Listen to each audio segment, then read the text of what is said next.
Então hoje vamos fugir aqui um pouco do padrão de conteúdo que eu trago no canal de tutoriais na prática, né, de Java, e vamos reagir a um vídeo. Eu estava aqui no YouTube, eu acabei encontrando esse vídeo, aí eu comecei a assistir ele. Achei ele bem interessante, talvez eu poderia fazer um react dele. Então eu falei, pausei o vídeo e deixei ele para assistir depois aqui agora com vocês. E o título do vídeo é Por que ninguém gosta de Java? A linguagem que todo programador tem dificuldade. Eu acho que todo mundo, cara, que estuda programação ou é da área de TI já ouviu falar de Java e principalmente que Java é uma linguagem difícil e verbosa, né? Então vamos reagir aqui o vídeo. E lembrando que eu tenho um curso meu de Java, então depois, cara, se você quiser ir lá assistir, o link da playlist tá aí na descrição. E o nome do canal aqui desse vídeo é Shaolin. Eu vou deixar o link do vídeo aqui também na descrição, caso depois você queira assistir o canal lá do cara. Você aí, meu amigo estudante de programação, que está na faculdade na paz e agora vai começar... Estudante, calma aí, isso aqui é piada, né, velho? Estudante de TI se dando bem com o conteúdo, cara. Acho que só essas aspas aqui, só essa frase aqui, com estudante de TI e se dando bem, já não combina. Agora vai começar a estudar PO... PO com Javinha, né, cara? Nossa, padrão. Programação orientada a objetos, que vai ter que lidar com o famoso Java.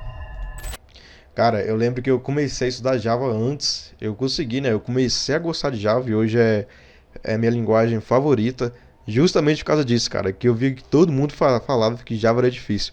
E eu tinha começado com Python. E depois que eu entrei na faculdade, eu tive matérias, né, de algoritmos, que a gente usava Portugal, que é uma linguagem didática, né, para ensinar algoritmo. E depois eu fui estudar estrutura de dados em C, cara. E, pô, C eu achei difícil por ser uma linguagem bem baixo nível, só que eu não via o pessoal reclamando de C igual eu reclamava de Java. Eu falei, cara, se C é assim, cara, imagine então Java. Foi então que eu resolvi estudar para me aprender, que eu falei, cara, se eu conseguir aprender isso aqui, as outras, se caso eu for aprender depois, eu já vou achar mais fácil. Provavelmente você está ouvindo os veteranos ou a outra galera que já passou por isso, falando, vixe, vai estar lascado agora, vai ter que mexer com Java, se ferrou, não sei o que. E agora você tá todo tremelique aí de medo e não sabe como que você vai ter que lidar com isso. E também você foi dar uma pesquisada. Inclusive, cara, eu fui... Eu assisti o curso do Gustavo Guanabara de PO, de Java. Antes de fazer a matéria de PO, pra mim já...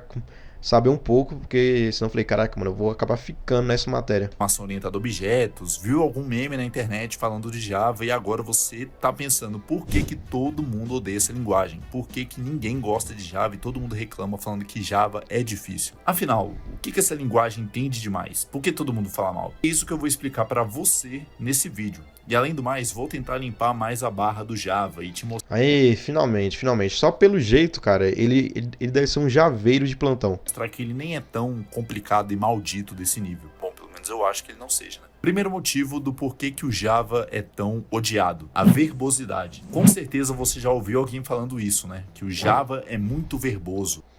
Deixa eu ver. Isso aqui é o que? Hello World em Python? Ah não, isso aqui é o que? É para reverter a string? Né? Porque no caso aqui no Java a gente teve que criar toda uma função para fazer isso. Mas afinal, o que que isso quer dizer? Principalmente isso aqui, cara, ó, Public Static Void Main é o que mais assusta a galera. O que verbosidade quer dizer? É o seguinte, vou te mostrar como que se faz um famoso Hello World. Nossa, isso é clássico. Não, isso aqui é clássico, cara. Isso aqui é uma coisa que eu fico até puto, velho, quando o pessoal fala disso. Vou te explicar como é que faz o famoso Olá Mundo em Python. Tá vendo aí? É simples, né? Print, Olá Mundo, acabou. Pô, cara, se você não conseguiu entender isso aqui, cara, aí você já pode desistir. Uma linha de código. Pô, print, aí vai ter os parênteses. O que estiver dentro, entre aspas, vai aparecer. Saudades, viu, Agora eu sinto falta do Python, quando eu assisti o meu curso lá do Guanabara. Agora eu vou te mostrar como que faz esse Olá Mundo em JavaScript. Console.log, muito simples, né? Tanto Python quanto JavaScript. Tá vendo aí na tela, né? Legal também. Agora, meu amigo, esse é o Olá Mundo em Java. Realmente, cara. Que assusta, porque o pessoal vê, pô, Public Class, que classe é essa? E que negócio é esse? Public Static Void Main? E a galera às vezes pensa, caraca, mano, se o Hello World é assim, imagina o resto. Deu uma diferença legal, né? É aí que entra a parte da verbosidade. O que muita gente reclama é que linguagens como Python e JavaScript, o código é bem mais direto, digamos assim. Já no Java, parece que você precisa escrever muito mais para fazer algo simples. Isso acontece porque o Java exige que você explique, digamos assim, as coisas com mais detalhes na hora de você escrever um código. Por exemplo, no Java, você sempre tem que dizer que tipo de dado você está usando, como números, strings, Isso eu gosto, cara, isso eu gosto. listas e tal. Isso é o que nós chamamos de uma linguagem tipada. O Java é uma linguagem que tem muita tipagem. Outras linguagens, como Python, por exemplo, não exigem isso o tempo Sei lá, só passa o valor e é isso. todo. Então o código acaba ficando mais curto, digamos assim. Mas essa, entre aspas, verbosidade do Java também pode te ajudar. Ela ajuda a evitar erros e deixa o código mais organizado em grandes Sem dúvida, cara, sem dúvida. projetos. Quando tudo do código está mais explícito, fica mais difícil, digamos assim, cometer alguns erros mais bobos de código, erros de sintaxe. E além E o da hora, cara, é que o professor meu nas provas de PO, ele passava uma UML e você podia seguir a UML nas conversões padrões e eu não sei se é padrão, mas nas conversões normalmente utilizadas no Java para declarar os nomes de variáveis e tudo mais, os métodos e tal, os getter e set. Era muito interessante quando o professor ele passava uma interface, aí você tinha que fazer as outras classes para fazer essa interface funcionar. E você seguindo a organização da UML certinha, fazia o projeto compilar. Eu achava muito interessante, cara. disso, o código fica mais Como que o código ficava organizado assim. organizado, o que ajuda muito quando você tem uma equipe inteira de desenvolvedores trabalhando no mesmo projeto. Então, embora essa encheção de linguiça, digamos assim, possa ser irritante às vezes, ela também ajuda a garantir que o seu código esteja mais estável, mais fácil de se trabalhar, de limpar e de organizar ao longo prazo. Linguagens como Python e JavaScript seguem um caminho diferente desse daí que eu disse. Elas preferem deixar que o programador escreva menos código, tomando algumas decisões automaticamente, como adivinhar o tipo de dado que você quer usar e coisas do tipo. Isso facilita bastante para quem quer mais rapidez e simplicidade no desenvolvimento. Só que às vezes essa simplicidade podem levar a erros que só aparecem em tempo de execução, o que é mais difícil de prevenir. Então, enquanto o Java te obriga, digamos assim, a ser mais detalhista, linguagens menos verbosas te dão mais liberdade. Lembrando que, assim, esse último trecho do roteiro eu escrevi com fontes na minha cabeça mesmo, porque eu mesmo senti mais facilidade enquanto aprendia Java, justamente por conta dessa parte de deixar o código mais explícito, enquanto outras linguagens tinham Bicho, aí eu preferi mais Python por ser mais simples mesmo. Acho que também pela didática do Gustavo Guanabara, eu consegui seguir uma certa analogia para ser mais simples a sintaxe. Igual eu criava uma variável número e era o número. E eu não precisava preocupar com o tipo primitivo. Sabe, com double, float, enfim. E também, como eu já estava fazendo estrutura de dados em C, aí nesse meio do caminho eu comecei a estudar Java, então meio que como as sintaxes do Java e C são parecidas, então meio que eu senti até uma certa facilidade no Java, porque em C, como era muito baixo nível, eu tinha que fazer tudo, cara. Pô, sei lá, fazer um string, era sei lá, um vetor de caracteres, aí tinha que colocar a quantidade, enquanto isso que no Java eu só colocava string, então era muito melhor. essa parte de deixar o código mais enxuto, mais curto, fazia com que eu ficasse mais confuso ainda no momento da programação. Enquanto eu programava em Java, quando eu tinha que lidar com essa parte de verbosidade, ter que escrever mais coisa, me deixava mais confortável e conseguia fazer com que eu entendesse mais o que eu estava escrevendo. Beleza, eu citei essa parte de organização do código, certo? E é daí que a gente entra no segundo tópico que faz a galera odiar Java, que é a organização e padrões de projeto. O Java, por ser uma linguagem mais estruturada e detalhista, incentiva que a galera use padrões de projetos, ou o que a gente chama de patterns. Esses patterns significam que, ao seguir regras mais rígidas, digamos assim, o código Java geralmente tende a ser mais organizado, seguindo padrões bem definidos e que vai facilitar o desenvolvimento do código em equipe. Alguns desses padrões de projetos que o Java incentiva que o programador use, como o famoso Camel Case e Pascal. Nossa, isso que é muito bom, cara. Só variável, você tem que colocar a primeira letra minúscula, depois as letras maiúsculas e nome de classe ser começar com letra maiúscula. Então, pô, você viu qualquer coisa no Java começando com letra maiúscula, 99% das vezes vai ser classe. E também o snake case, quando você quer... Na verdade, cara, eu ia falar quando você quer declarar uma constante, mas se eu não me engano, uma constante no Java, quando você declara a forma de declarar dela, seria snake case, só que tudo maiúsculo. E aqui tá tudo tá tudo minúsculo. Nossa, kebab case, esse aqui eu nunca vi não. Para você separar com traço. Case e as nomenclaturas de pacotes, por exemplo. Com o Camel Case, por exemplo, ele obriga que o programador declare métodos e variáveis com a primeira letra minúscula, a primeira palavra do método minúscula, digamos assim. E o Pascal Case é utilizado para a nomenclatura de classes, que ele obriga que você declare as classes com a primeira letra maiúscula. Já, por exemplo, nos pacotes, na declaração de pacotes, né, dos packages, digamos assim, o Java ele faz com que você siga toda uma nomenclatura e estrutura específica na hora de declarar o nome do pacote, como por exemplo esse que você está vendo aí na tela. Muito provavelmente você vai ter que lidar com essa nomenclatura em diversos projetos utilizando o Java. Olá pessoal, novamente é o Shaolin na IA e venho para corrigir e complementar o que eu disse. Isso aqui é tipo eu, cara, quando eu tô... Nossa, isso aqui agora é muito comum, quando você tá...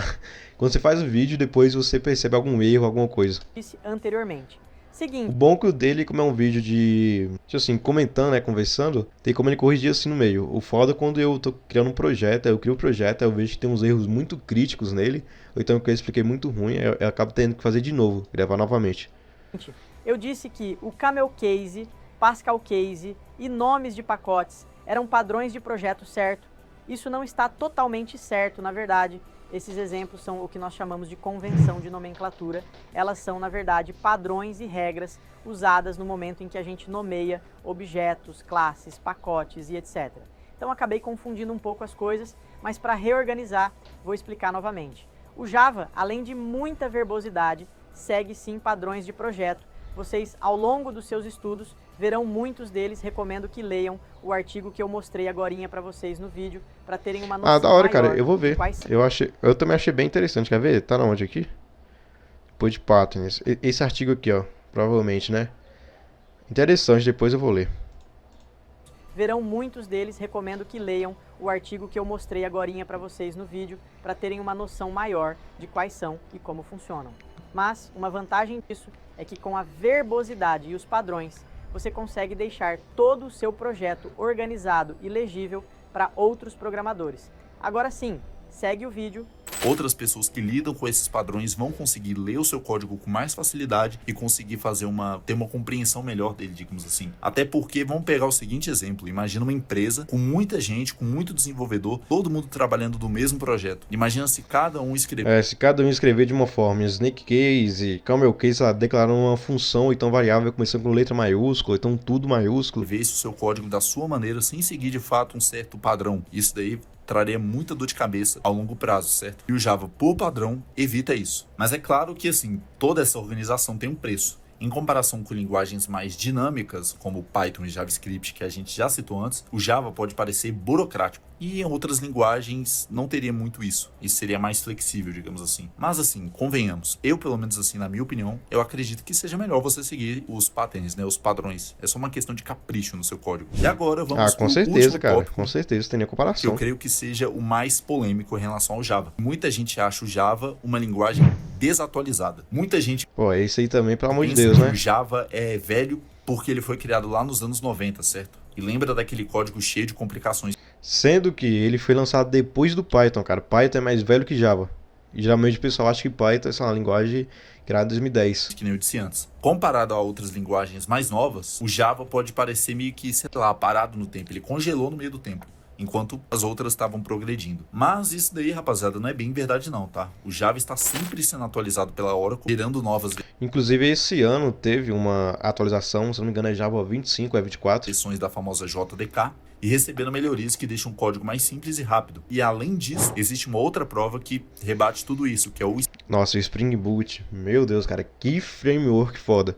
Cara, tem muita coisa que você teria que configurar, que fazer. Quando eu fui construir uma API no Spring Boot, aí depois que eu terminei, eu fiquei, caraca, mano. Deu um certo trabalho, né, porque eu ainda tava estudando sobre isso.